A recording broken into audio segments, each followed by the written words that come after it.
వెళ్తున్న డిగ్రీ విద్యార్థినిపై ముగ్గురు యువకులు యాసిడ్ దాడికి పాల్పడ్డారు. ఈ దారుణ సంఘటన ఢిల్లీలో నార్త్ ఢిల్లీలోని లక్ష్మీబాయి కాలేజీ సమీపంలో చోటు చేసుకుంది. బైక్పై వచ్చిన ముగ్గురు వ్యక్తులు యువతిపై యాసిడ్ పోసి అక్కడి నుంచి పరారయ్యారు. దాడిలో విద్యార్థిని 2 చేతులకు తీవ్రంగా గాయాలయ్యాయి.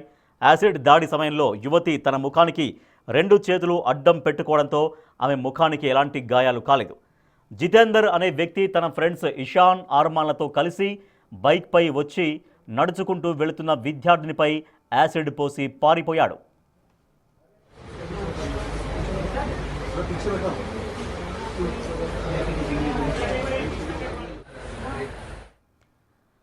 బాధితురాలు ప్రస్తుతం ఆర్ఎంఎల్ ఆసుపత్రిలో చికిత్స పొందుతోంది. త్వరలో డిశ్చార్జ్ అయ్యే అవకాశం ఉందని పోలీసులు తెలిపారు. బాధితురాలి కంప్లైంట్తో ఘటనపై కేసు నమోదు చేసుకుని దర్యాప్తు చేస్తున్నారు పోలీసులు.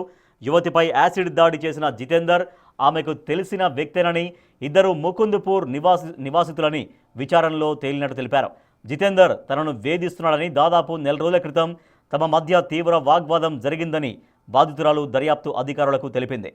నిందితుడు పరారీలో ఉన్నాడని, అతడి ఆచూకీ కోసం ప్రత్యేక బృందాలు ఏర్పాటు చేసి గాలింపు చర్యలు చేపట్టామని తెలిపారు.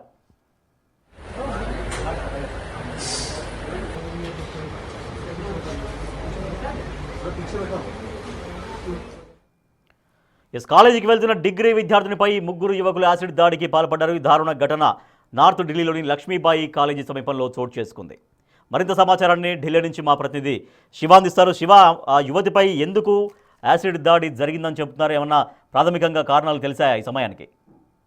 రైట్ రాజేష్, ఢిల్లీలోని ఢిల్లీ యూనివర్సిటీ విద్యార్థులపై యాసిడ్ దాడి జరిగింది. డిగ్రీ 2వ సంవత్సరం చదువుతున్న విద్యార్థులపై తనకు తెలిసిన వ్యక్తే యాసిడ్ దాడి చేశారనేది కూడా ప్రధానంగా తెలుస్తుంది. అంటే నిన్న ఉదయం 10 గంటల సమయంలో కళాశాల క్యాంపస్ కు కొద్ది దూరంలోనే ఈ ఘటన చోటు చేసుకుంది.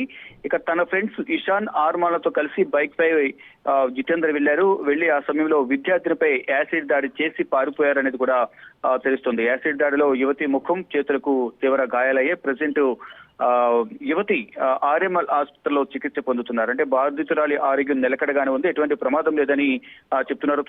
త్వరలోనే డిశ్చార్జ్ చేస్తామంటూ కూడా వైద్యులు చెప్తున్నారు. అయితే బాధితురాలి ఫిర్యాదు మేరకు ఈ ఘటనపై కేసు నమోదు చేసి దర్యాప్తు చేస్తున్నామంటూ కూడా పోలీసులు తెలిపారు. అంటే యాసిడ్ దాడి చేసిన వ్యక్తి, ఈ బాధితురాలు ఇద్దరు తెలిసిన వ్యక్తులే, ముకుందపూర్ నివాసితులంటూ కూడా విచారణలో తెలిసిన కూడా పోలీసులు చెప్తూ ఉన్నారు. ఇక జితేందర్ కు అలాగే యువతికి, బాధితులు ఎవరైతున్నారు వీరిద్దరికి కూడా గతంలో కూడా కొన్ని గొడవలు ఉన్నాయి. ఇద్దరికి కూడా గొడవ జరిగిన నేపథ్యంలో ఇద్దరికి కూడా కొంత పాత కక్షలు ఉన్నాయనేది కూడా ప్రధానంగా మా విచారణలో తేలింది. ఈ నేపథ్యంలోనే ఇద్దరి మధ్య గొడవ నేపథ్యంలోనే ఈ యాసిడ్ దాడి చేశారనేది కూడా బాధితురాలు చెప్తున్నారు అనేది పోలీసులు వారి విచారణలో తేలిందని చెప్తున్నారు. ఇక నిందితుడు ఎవరైతే ఉన్నారో జితేందర్, అతను పరారీలో ఉన్నాడో, అతని కోసం ప్రత్యేక బృందాలను ఏర్పాటు చేశాము. అతన్ని పట్టుకున్న తర్వాత అసలు విషయాలు బయటకు వస్తాయి. అసలు ఇద్దరి మధ్య గొడవ ఎందుకు వచ్చింది, యాసిడ్ దాడి ఎందుకు చేయాల్సి వచ్చిందనే కోణంలో కూడా ఈ కేసు దర్యాప్తు చేస్తున్నాం. కాబట్టి జితేందర్ ను పట్టుకున్న తర్వాత అసలు విషయాలు బయటకు వస్తాయని కూడా ఢిల్లీ పోలీసులు చెప్తూ ఉన్నారు. Rajesh, thank you Shiva.